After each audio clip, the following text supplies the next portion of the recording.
These machines are really simple and easy to use. If you need to log back into the machine, the logon details are on the reverse. You've got the username and the password on the machine, and this is your machine number, SumUp132. It's really easy to take a donation. All you need to do on this screen is simply type in the amount that the donor wants to give, press charge, ask them to hold their payment method securely against the machine until you hear a beep.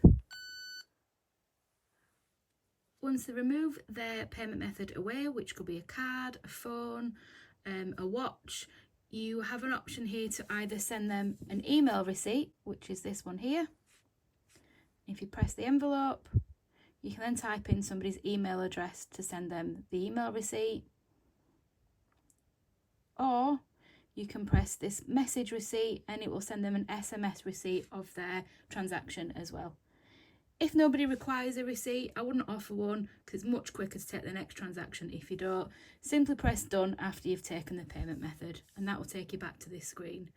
There you can press any more donation amounts to charge the next person. So for example, if somebody wants to give £2 next, type in £2, press charge, and similar to before, ask them to hold their payment method over the machine, wait for a beep, and then ask them to remove it.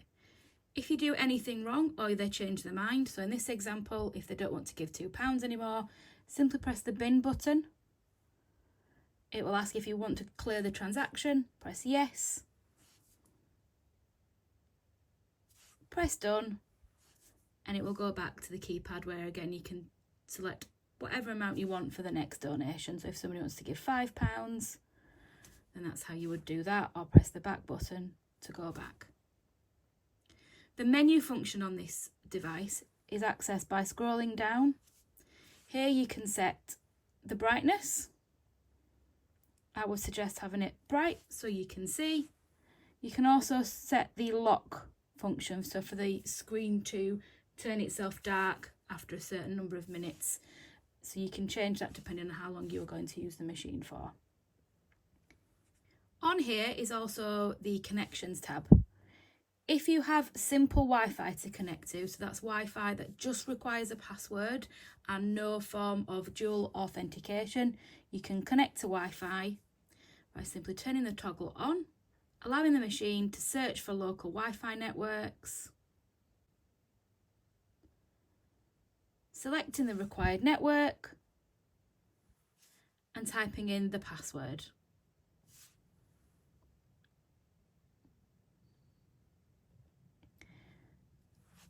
Personally, I would recommend using mobile data rather than Wi-Fi, because if you're moving around at an event, it's not guaranteed that the Wi-Fi will always remain the same or cover depending on where you're standing.